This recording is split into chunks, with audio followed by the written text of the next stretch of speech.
je commence la rencontre, parce que pour moi c'est une rencontre vraiment importante, et je demande, Seigneur, ton esprit, toi qui es présent dans notre cœur depuis notre baptême, nous te prions ce soir pour que tu nous aides à mieux comprendre les notions de péché et de pardon, mieux les comprendre pour mieux vivre et construire notre bonheur, ainsi que celui des personnes qui nous entourent. Mon intervention de ce soir, intitulée « Le pardon, chemin de guérison et d'espérance face au péché », elle sera divisée en deux chapitres. Le premier, ce sera le péché, et le deuxième, ce sera le pardon.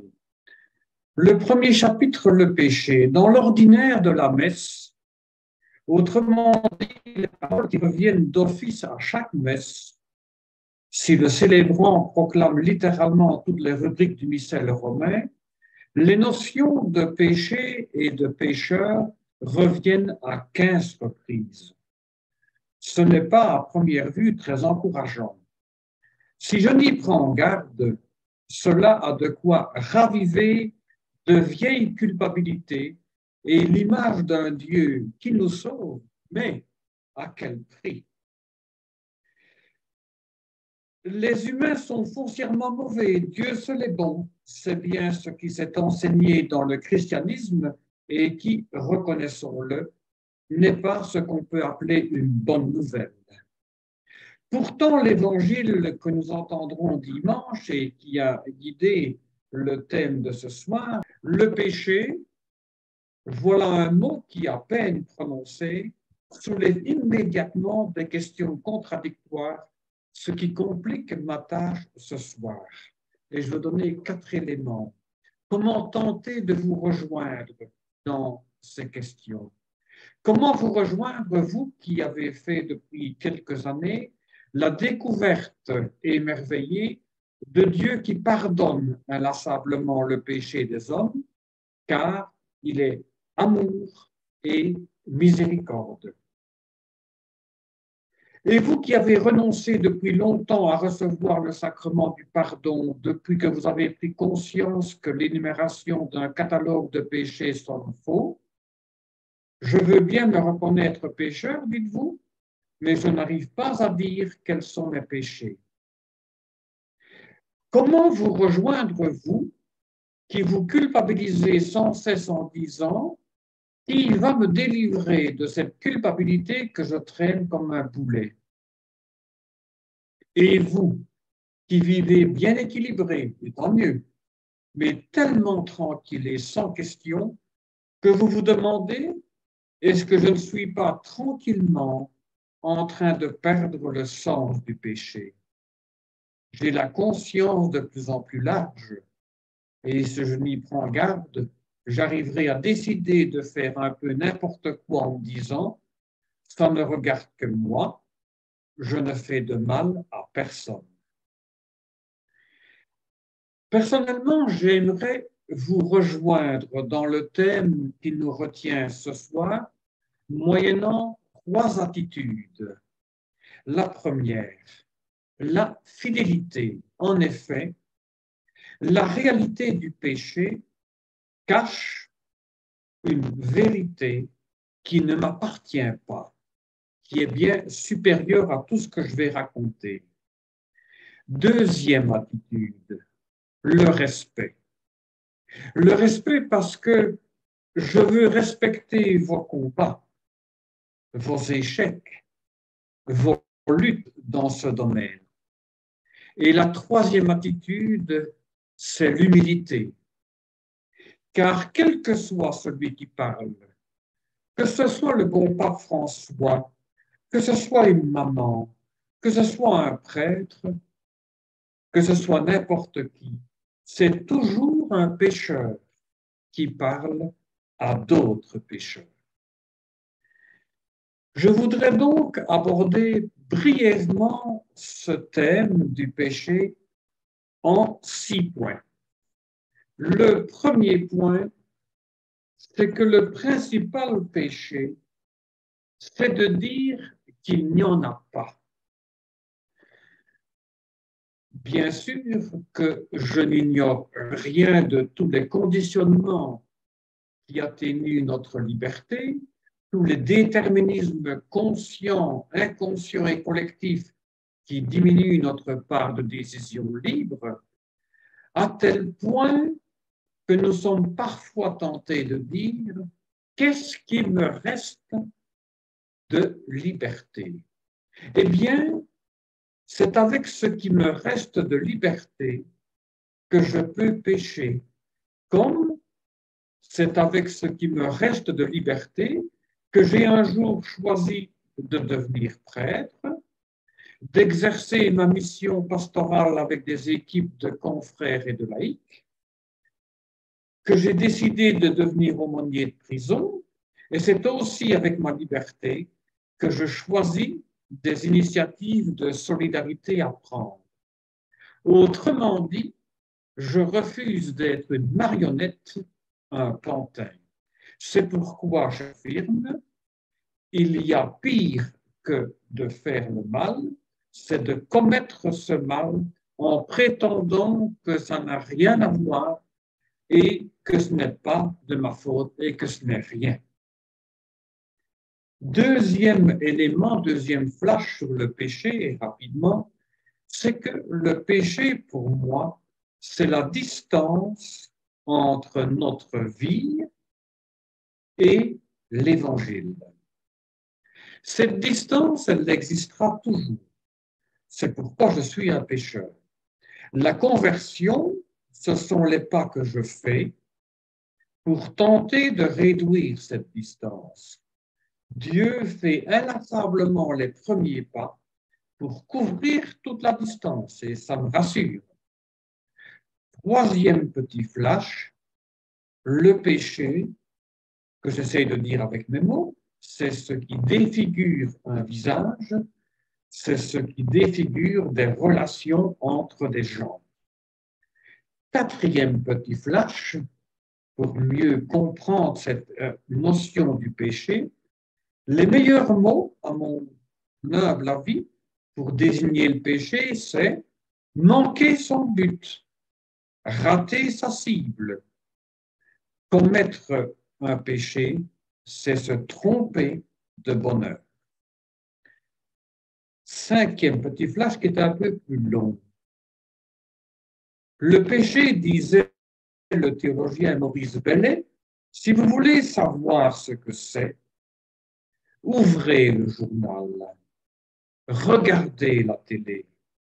Oui, il y a du mal dans le monde et en nous-mêmes. Il y a de l'obscurité, de la violence, tout ce que l'on ne voudrait pas faire et que l'on fait, tout ce que l'on voudrait faire et que l'on ne fait pas. Et je reprends là des mots de Saint Paul. L'énigme du mal qui, depuis l'aube des temps, taraude les hommes et les femmes, est né en même temps que l'humanité. Le péché, c'est donc tout ce qui blesse l'humanité, et non pas d'abord une faute morale. Le péché abîme les êtres humains. C'est pour cela qu'il est une offense à Dieu, car tout ce qui défigure l'homme atteint Dieu. Tout ce qui abîme les hommes atteint aussi le Christ. Et je cite là une parole de Saint Matthieu au chapitre 25, ce que vous avez fait ou ce que vous n'avez pas fait au plus petit, c'est à moi que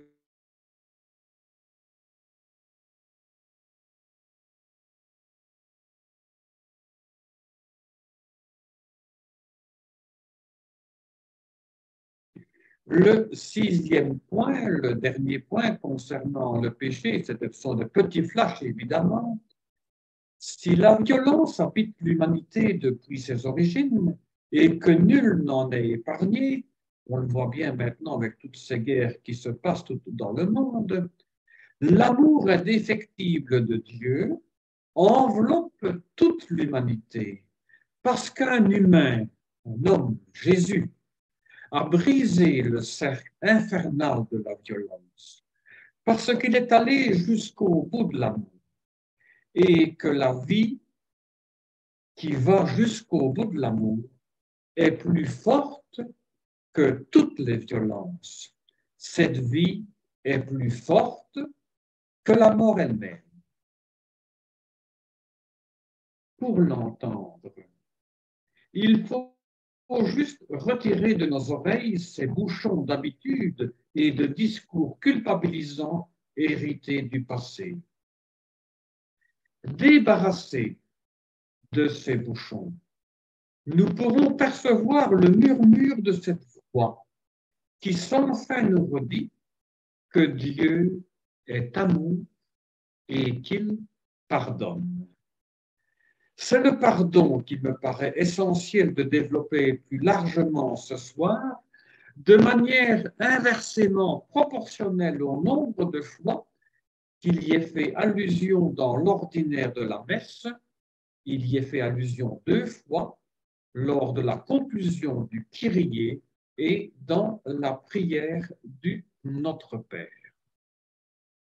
J'en arrive donc au 2e chapitre de mon intervention que j'intitule « Le pardon ». Choisir de parler de ce thème et de la courte expérience que j'en ai fait, c'est vouloir jongler avec des charbons ardents. J'espère que je n'y brûlerai pas trop. Il est difficile d'aborder simplement ce thème parce que ce n'est pas évident. Je compte donc sur votre indulgence. Il est rare que des personnes viennent se confier ou demander mon avis concernant une situation conflictuelle. Par contre, lors de mes 20 années passées en prison, ce fut plus fréquent. Cela m'a incité à réfléchir à cette réalité que je trouve par ailleurs constituante et essentielle de ma foi. Je suis persuadé que le vécu de certaines personnes détenues en prison se retrouve hors de l'enceinte des prisons.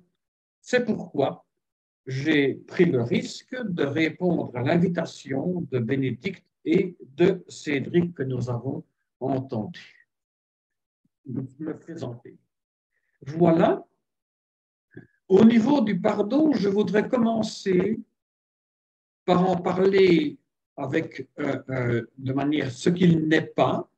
Je voudrais démasquer des fausses conceptions du pardon, ou autrement dit, les mirages des faux pardons.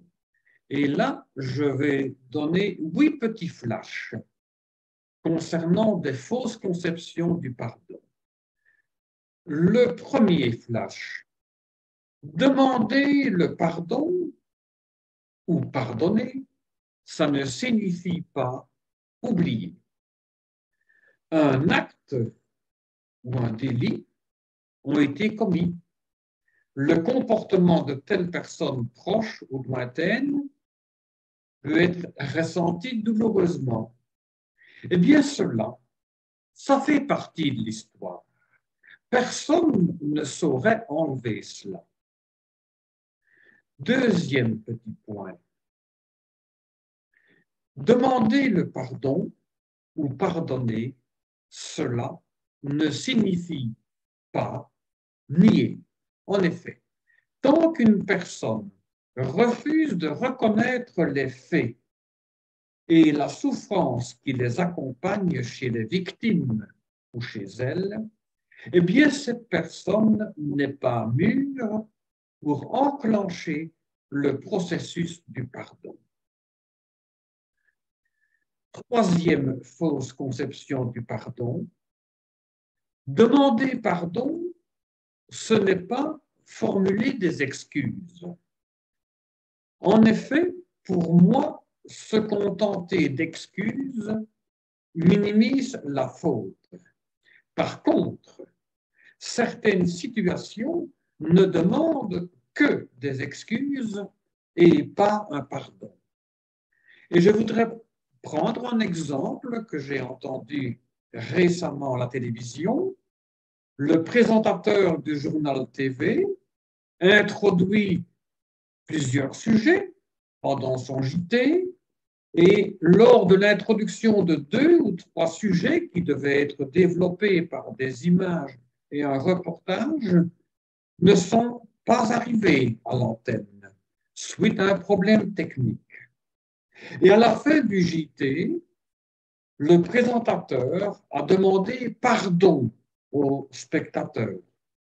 Pour moi, un mot d'excuse aurait été suffisant vu la distraction, l'erreur d'un de ses collaborateurs techniques. 4e point, demander le pardon ou pardonner, ce n'est pas un acte de pure volonté. Ce n'est pas un acte de stakhanoviste. Inutile de s'acharner à dire qu'il faut absolument pardonner. Ça, je l'ai déjà entendu. C'est plutôt l'aboutissement d'un apprentissage dans lequel peuvent être mobilisées la sensibilité, l'intelligence, le discernement, la foi et bien d'autres choses encore. Le pardon comporte un avant, un pendant et un après. Pour moi, il s'échelonne sur une période plus ou moins longue. Le 5e point.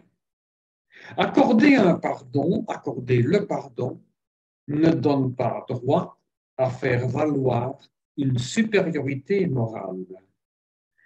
La personne offensée pourra dans son cœur souhaiter à l'offenseur de poursuivre son chemin et de construire son bonheur ou le reconstruire. 6e point. Demander le pardon ne signifie pas se décharger de sa responsabilité. En effet, le processus du pardon demande un retour de l'auteur des faits sur lui-même. Nier, fuir dans l'activisme, essayer d'oublier, jouer à la victime sont des manœuvres de diversion qui empêchent de prendre conscience de sa faiblesse intérieure et de sa responsabilité. Sauf si l'offenseur relève de la psychiatrie, il est invité à reconnaître qu'il a agi en pleine connaissance, en pleine liberté. Le contraire pourrait signifier implicitement « je ne suis pas assez intelligent pour être responsable d'une telle faute » et cela pourrait contribuer davantage à humilier la personne qu'à la libérer. Le 7e point, demander le pardon ou accorder le pardon ne signifie pas tout décharger sur Dieu. Cela laisserait croire que l'homme n'a rien à faire dans l'acte de pardonner. Dieu ne fait pas à notre place ce que nous pouvons faire. Pour un chrétien, la sphère spirituelle est un élément essentiel du pardon, mais je suis convaincu que nous devons nous préparer à la réception de la grâce. Le pardon tient à la fois de l'action divine et de l'action humaine. Le pardon appartient à 2 univers, celui de l'homme et celui de Dieu. Et le pardon reçu de Dieu ne remplace pas le pardon à la personne offensée.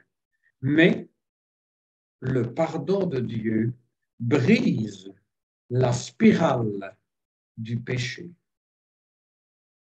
Et enfin, dernier point sur les faux pardons, c'est que le fait de demander pardon ou accorder le pardon ne signifie pas automatiquement réconciliation.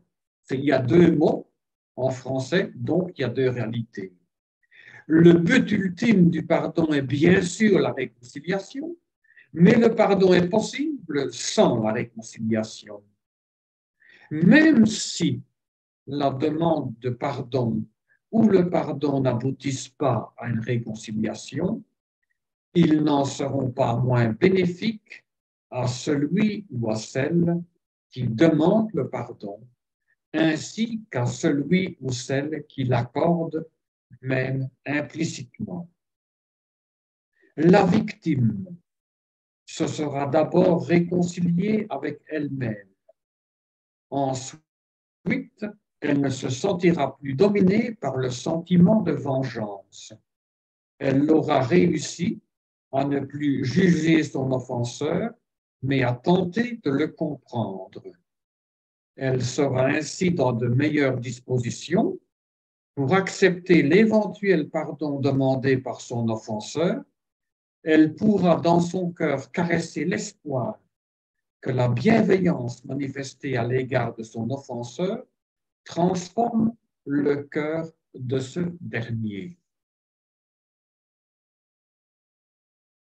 Je voudrais passer au au paragraphe suivant, et j'ai ouvert le Nouveau Testament, mais je ne pourrai pas beaucoup en parler parce que j'ai 3/4 d'heure, alors qu'il y a énormément de passages qui sont magnifiques. Le pardon occupe une place centrale dans les récits évangéliques, dans le Nouveau Testament en général. À de multiples reprises, les écrivains bibliques y mentionnent explicitement la réalité du pardon, et en d'autres endroits, la réalité du pardon est signifiée sans nécessairement prononcer le mot. Si j'ai un peu de temps à la fin, je reviendrai sur d'autres passages, mais je vais en citer 5 pour ne pas être coincé par le temps. Le premier passage, c'est Jésus qui dit au paralytique, au chapitre 9 de Matthieu, « Confiance, tes péchés sont remis ». À un autre endroit, Jésus, concernant la pécheresse, dit « Ses nombreux péchés lui sont remis parce qu'elle l'a montré beaucoup d'amour ». Luc chapitre 7, versets 47 à 49. Et une très belle page en Saint-Luc, c'est la parabole du Père miséricordieux et ses 2 fils au chapitre 15 de Saint-Luc. Et alors, une autre parole que je trouve chez Saint-Luc et qui est très forte, c'est Jésus sur la croix qui dit « Père, pardonne-leur car ils ne savent pas ce qu'ils font ». Jésus n'a pas ou n'a plus la force de pardonner lui-même à ses bourreaux. La seule force qu'il a encore est de prier Dieu, son Père, pour qu'il le fasse. Le dernier passage que je voudrais citer, c'est dans l'Épître aux Hébreux. Dieu dit ceci, « Je pardonnerai leurs torts et de leurs péchés, je n'aurai plus souvenance. » Si j'ai un peu de temps tout à l'heure, ou si vous le demandez, je reviendrai sur d'autres passages du Nouveau Testament. J'en ai repéré une 15aine. Maintenant, je voudrais aborder un paragraphe sur le pardon vu avec ma foi. Et je développerai ce paragraphe en 6 points. Le premier, certains maîtres spirituels insiste tellement sur l'obligation de pardonner qu'il donne l'impression que le pardon n'est que le fruit d'une volonté généreuse de l'homme non soutenue par la gratuité du don de Dieu. Combien de fois dois-je pardonner? Jusqu'à 7 fois, dit l'apôtre Pierre.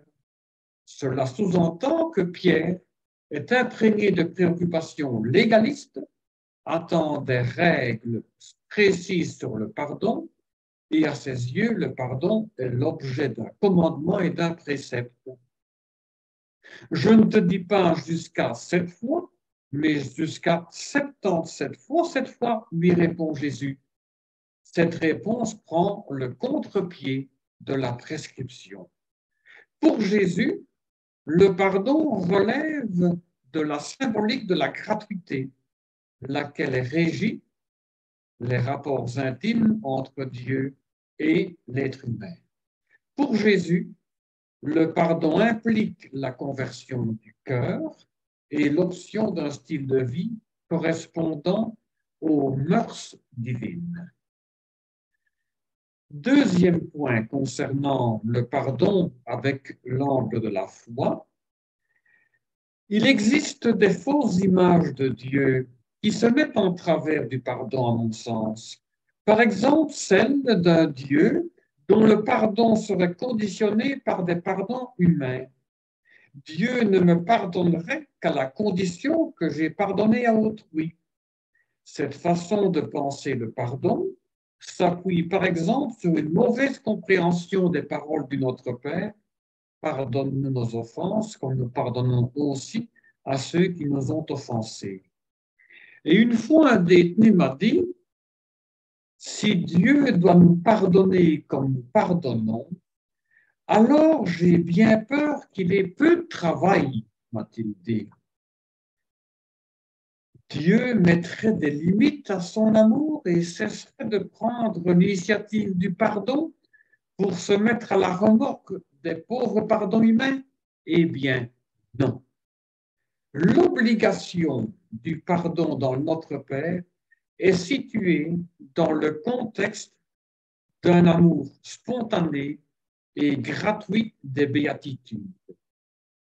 Figurez-vous que dans l'évangile de Matthieu, le texte des béatitudes précède celui de la prière de Notre Père. Le texte des béatitudes nous révèle le visage de Dieu qui est miséricordieux et notre Père vient après et ce n'est pas un hasard.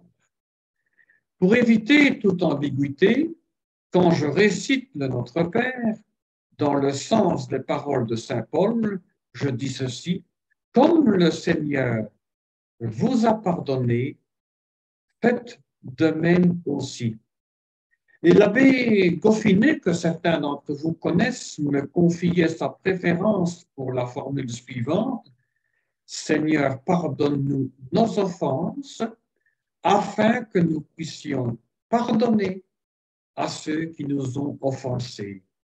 Pardonne-nous nos offenses, afin que nous puissions pardonner à ceux qui nous ont offensés. Et saint Paul dit, comme le Seigneur vous a pardonné, faites de même aussi. Troisième point, que je vois aussi à travers le Notre Père. La demande du pardon dans le Notre Père est formulée en nous et pas en je. N'y aurait-il pas là une idée à creuser au niveau du pardon collectif? Un geste puissant, et je vais prendre 3 exemples.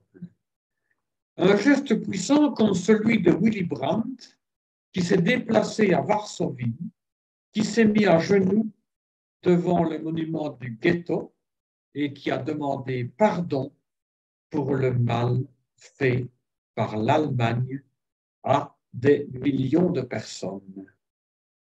La même chose quand François Mitterrand et Edmund Kohl, main dans la main, se sont inclinés devant l'ossuaire de Douaumont à Verdun. Et aussi la même chose de Jean-Paul II, qui a fait des gestes semblables. Par contre, Jean-Paul II, je reviendrai tout à l'heure. Par contre, suite au tremblement de terre en Turquie récemment, le président Erdogan ne fait aucun geste signifiant en proclamant à la presse, au lendemain du séisme, à partir de son bureau, il dit ceci. En raison de l'effet dévastateur des secousses et du mauvais temps, nous n'avons pas pu travailler de la manière que nous voulions dans telle ville turque pendant les premiers jours je demande pardon pour cela. Eh bien, pour moi, cet homme, il parle seulement d'éléments incontrôlables, mais il omet de mentionner les responsabilités de son gouvernement qui n'a jamais fait contrôler les bâtiments construits après les 5 derniers séismes en Turquie sur les 20 dernières années, alors que des normes antisismiques étaient exigées. Là, il y aurait pu avoir un réel pardon, mais ça, on ne l'a pas dit. Quatrième petit flash sur le pardon en lien avec ma foi, c'est que pour arriver à vivre pleinement le pardon, il est utile d'être entré en relation avec Dieu, qui est un Dieu de miséricorde avant tout, et non pas un Dieu punisseur, un juge impitoyable, impassible. Cinquième petit flash sur le pardon, c'est que le pardon, c'est une énergie divine qui se déploie dans notre faiblesse, pourvu que nous marquions notre accord, que nous y consentions. Le pardon n'est pas la négation du mal, il est l'affirmation de l'amour. Et là, je pense au récit de la femme adultère au chapitre 8 de Saint Jean. Là, le pardon, pour moi, c'est le propre d'un sacrement, c'est un cadeau de Dieu. Et enfin, un sixième élément qui m'a souvent aidé, je décompose le mot pardon et je dis c'est un don par-dessus. Le pardon est un don par-dessus le mal fait. Le pardon n'est pas un subtil marchandage entre Dieu et les hommes et les femmes. Le pardon ne se conditionne pas. Dès qu'il y a des pardons, dès qu'il y a des conditions, nous ne sommes plus dans le champ du pardon. Le pardon relève d'abord et avant tout d'un acte de bienveillance gratuite. Tout à l'heure, j'ai développé plusieurs notions qui sont pour moi qui n'ont rien à voir avec le pardon, mais je voudrais maintenant être positif et développer avec vous dans ce paragraphe C différentes étapes dans le processus du pardon.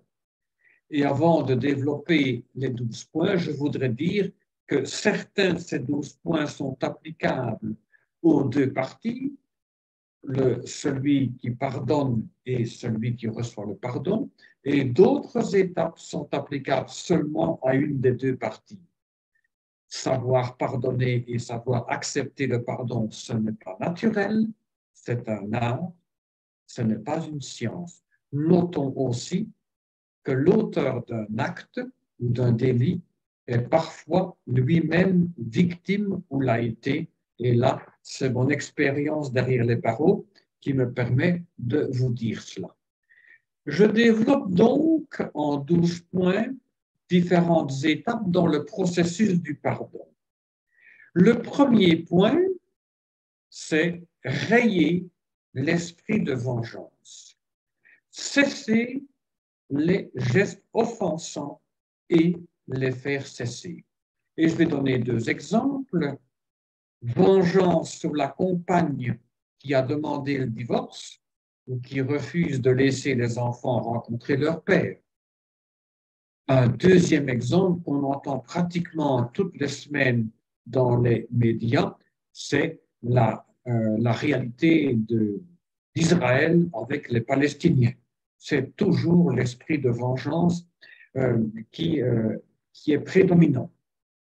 Certains même utilisent un mot encore plus fort que vengeance, le mot haine. L'idée de vengeance empêche radicalement d'enclencher le processus du pardon. L'instinct de vengeance rend aveugle celui qui cède. C'est une justice instinctive qui vient de l'inconscient. L'esprit de vengeance mine celui qui l'exerce, avive sa blessure, rappelle sans cesse le passé et empêche de jouir du calme et de la paix nécessaires à la guérison de la blessure et à sa cicatrisation. La riposte que la personne estime justifiée créera en elle un état constant de stress, de crainte et d'anxiété.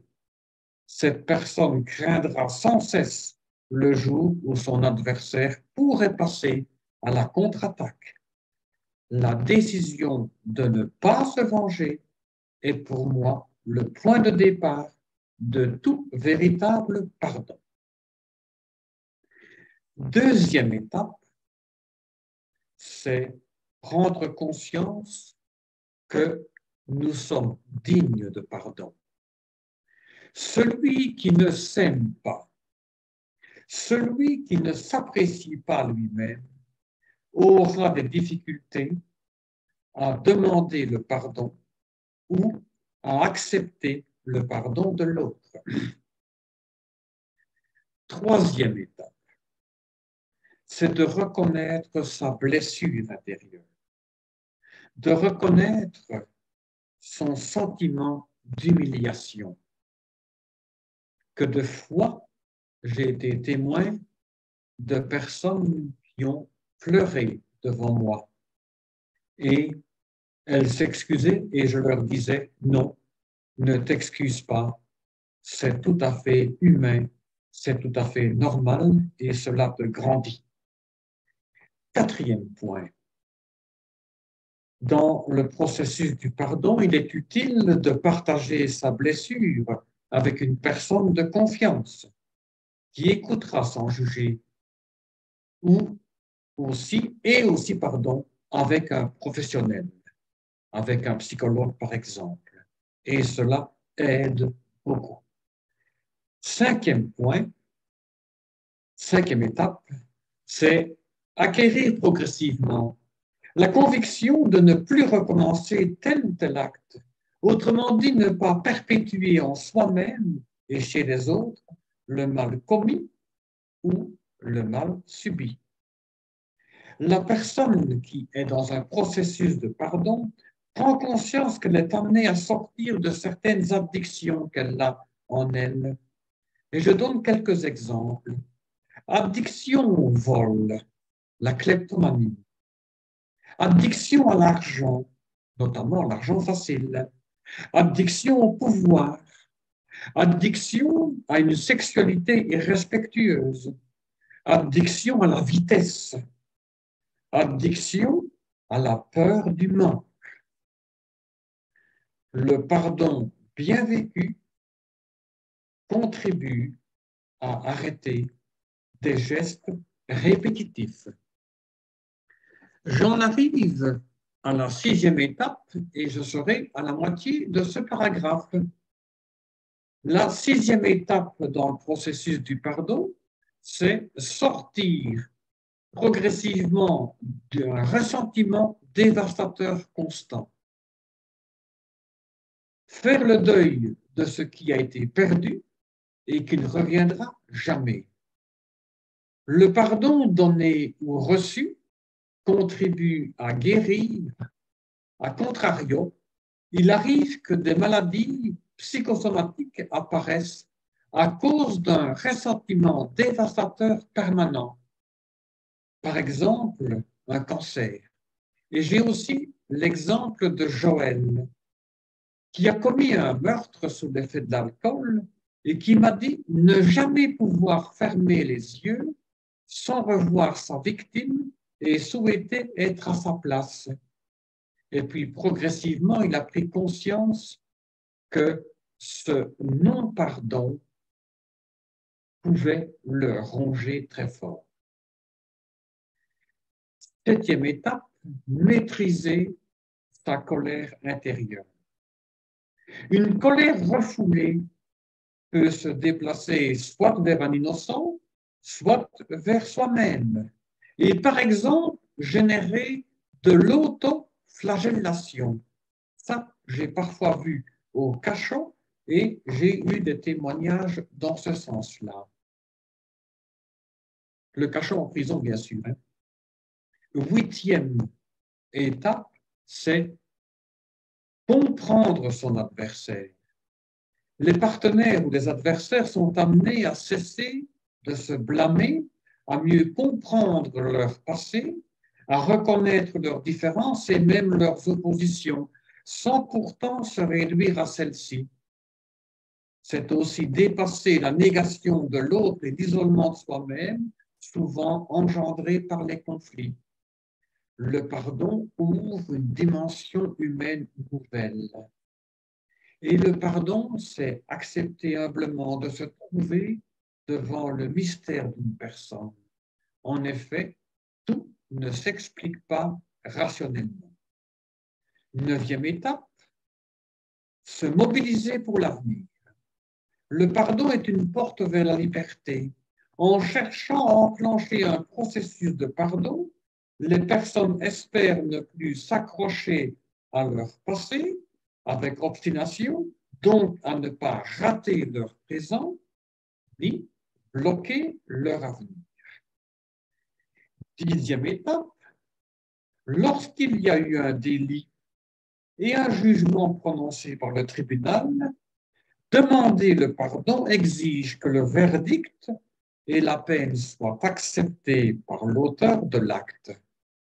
Et je prends 2 exemples que j'ai bien sûr glanés en prison. Non, le premier, pardon, je l'ai glané en prison. C'est une personne condamnée qui s'est organisée en prison pour commencer à rembourser les parties civiles. Ça a été pour cet homme-là une preuve tangible qu'il reconnaissait la faute commise, au moins partiellement.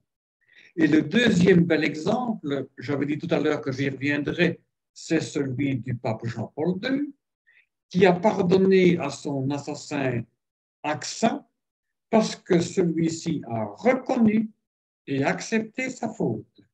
Et Jean-Paul II n'a jamais demandé que cet homme soit soustrait à la justice. Jean-Paul II, comme nous savons que la justice s'occupe de rétablir les droits des personnes lésées sur une base la plus objective possible. 11e étape dans le processus du pardon, c'est qu'il peut être accordé à distance. Et ce pardon donne alors un autre regard sur l'offenseur. Et je voudrais donner un exemple tout récent de l'actualité que vous avez peut-être entendu ces derniers jours. C'est l'exemple de Sébastien Bellin, célèbre basketteur belge, qui a été blessé gravement lors des attentats de Bruxelles en 2016 et qui est venu témoigner au tribunal jeudi dernier. Cet homme a pardonné à ses agresseurs alors que ceux-ci ne sont pas encore condamnés et n'ont encore fait aucune démarche. Je le cite, « Cette attitude a été la dernière étape de ma guérison. » Cette attitude a permis à ce sportif de retrouver confiance en lui et de se libérer intérieurement. Ainsi, progressivement, cet homme, ce sportif, a repris un entraînement qui lui a permis de réussir une épreuve sportive exigeante, un triathlon en Afrique du Sud. Et il a dit aux agresseurs qu'ils sont invités à faire un choix, soit demander pardon pour vivre en prison, ou alors se résigner à pourrir en prison. La 12e étape dans le processus du pardon, elle est liée au paragraphe précédent, c'est que le pardon peut aboutir à une réconciliation. Le but ultime du pardon est d'aboutir à une réconciliation. Cette réconciliation, parfois lointaine, parfois utopique, exige bien sûr l'intervention des 2 parties. Pour qu'on puisse parler de réconciliation, il faut que les injustices aient cessé et aient été, dans la mesure du possible, réparées. Le pardon a été une blessure de la relation qui ne peut guérir que par une nouvelle relation. La relation ne sera bien sûr plus comme avant, mais certaines relations humaines deviennent impossibles sans le pardon. J'ai encore un peu de temps, je pense. Je regarde les animateurs, ils ont l'air d'acquiescer. Je voudrais dire quelques petits éléments concernant le sacrement du pardon et je dirais 4 petits éléments parce que je n'ai pas beaucoup de temps.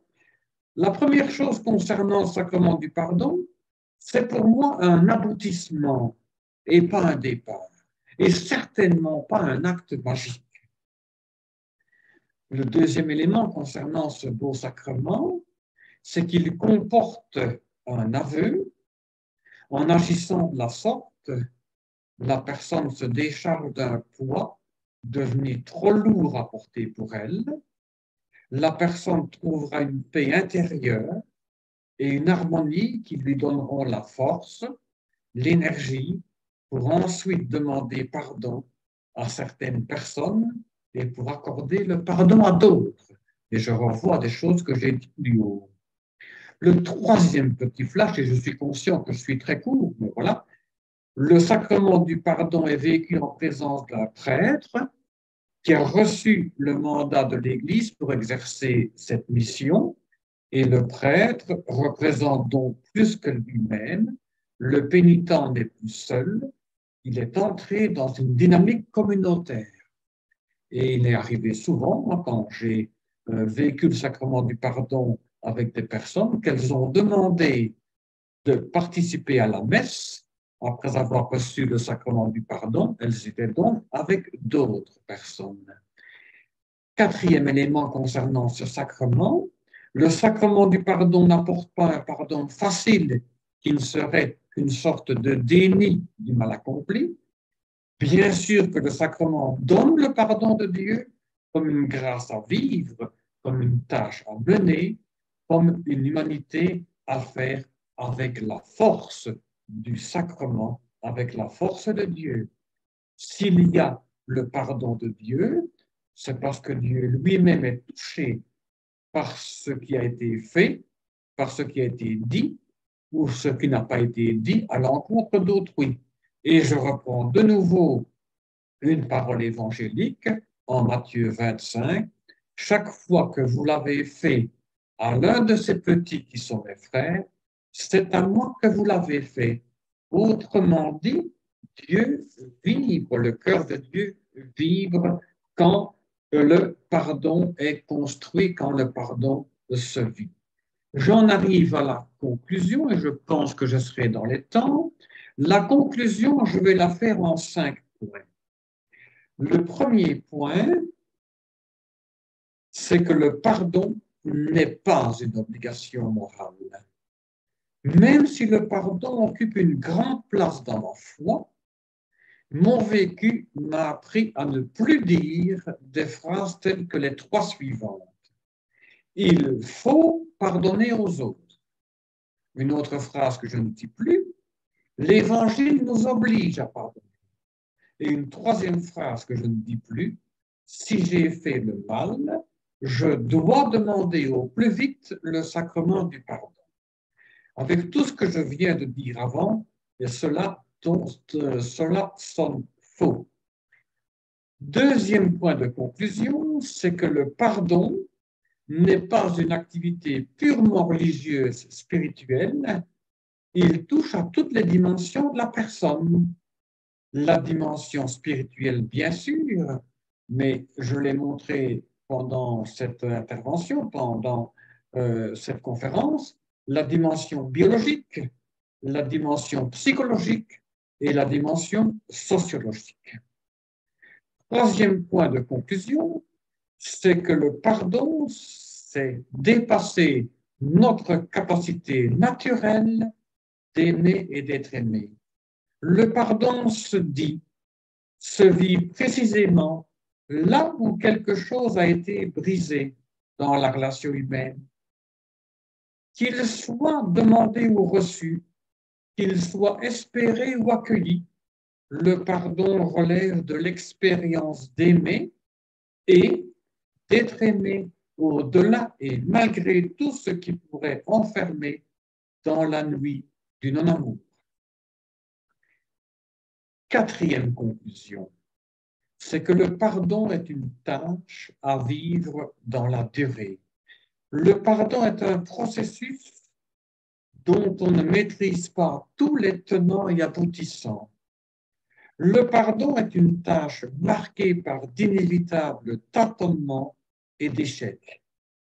Pour que le pardon se vive, il faut aussi accepter de dépasser ce qui détruit de l'intérieur. Cinquième point et la dernière conclusion, c'est que le pardon est une grâce de Dieu. Si le prêtre est quelqu'un qui essaye d'être transparent de l'amour et de la tendresse de Dieu, il est aussi quelqu'un qui essaye avec beaucoup de difficultés et de maladresse d'aimer comme Dieu l'aime. Quand je pense au pardon, la seule image qui me vient à l'esprit, c'est Pâques. Et ce n'est pas un hasard que le thème de cette soirée porte sur le pardon. Quand je pense au pardon, la seule image qui me vient à l'esprit, c'est Pâques, c'est le printemps, tout renaît, tout redevient possible. Et le chapeau final, la phrase finale, pardonner, c'est remettre et reconnaître l'homme debout. Pardonner, c'est remettre l'homme debout et reconnaître l'homme debout. Et voilà, je suis au bout. Et comme à la radio, j'ai toujours une petite histoire pour la fin, une petite rawette, si vous le souhaitez. Sinon, on peut en rester là, cher modérateur de la soirée. Voilà. Comme tu nous proposes une rawette, on va prendre la rawette. On prend la rawette? Eh bien, oui. Voilà la rawette. Hein. Elle est intitulée, je pense que le frère Albert, je ne sais pas, il est quelque part aussi, hein, voilà. Ah oui, voilà, frère Albert, il la connaît probablement. Elle est intitulée Les foulards blancs. Et je dirai après d'où elle vient. Voilà. Un adulte de 20 ans avait sali ses parents. Une affaire qui détruit un peu la réputation des parents, bien sûr qu'il avait fait. Et le père a dit à Jean, qui avait sali sa famille, Jean, fous le camp, ne remets plus jamais les pieds à la maison. Alors, tout penaud, Jean est parti, la mort dans l'âme, mais il est parti. Et puis, quelque temps plus tard, il s'est dit, je suis vraiment une ordure, un salaud. Alors, je vais demander pardon à mon père. Mais Jean avait tellement peur que son père le jette de la maison, alors il lui a écrit et dit, papa, vraiment, je vous ai sali, je te demande pardon, je voudrais tant revenir à la maison. Je t'écris, je ne te mets pas l'adresse. J'ai tellement peur que tu me dises non. Si tu me pardonnes, mets un foulard blanc, je t'en prie, sur le pommier devant la maison. Tu sais la grande allée de pommiers qui conduit à la maison? Mets un foulard blanc sur le dernier. Et puis, quelque temps plus tard, Jean dit à son frère et ami Marc, je t'en supplie, Marc, accompagne-moi. Voilà ce qu'on va faire. Je conduis jusqu'à la maison, mais à 500 mètres de la maison, tu prends le volant, je me mets à côté, à la place passager, et je ferme les yeux. Et tu me mets un bandeau sur les yeux. Lentement, tu descends l'allée des pommiers, tu t'arrêtes. S'il y a un foulard blanc, alors je foncerai à la maison. S'il n'y a pas de foulard, jamais plus je ne reviendrai. Aussitôt dit, aussitôt fait. 500 mètres, Jean donne le volant à Marc. Jean s'assied à la place passager avec les yeux bandés. La voiture descend la grande allée des pommiers jusqu'au dernier pommier devant la maison. Et Jean, les yeux bandés, dit à Marc, « Je t'en supplie, Marc, est-ce que mon père a mis un foulard blanc dans le pommier devant la maison ?» Et Marc de lui dire, « Non, non, Jean, Il n'y a pas de foulard dans le pommier devant la maison, mais il y en a des centaines tout au long de l'année. Voilà.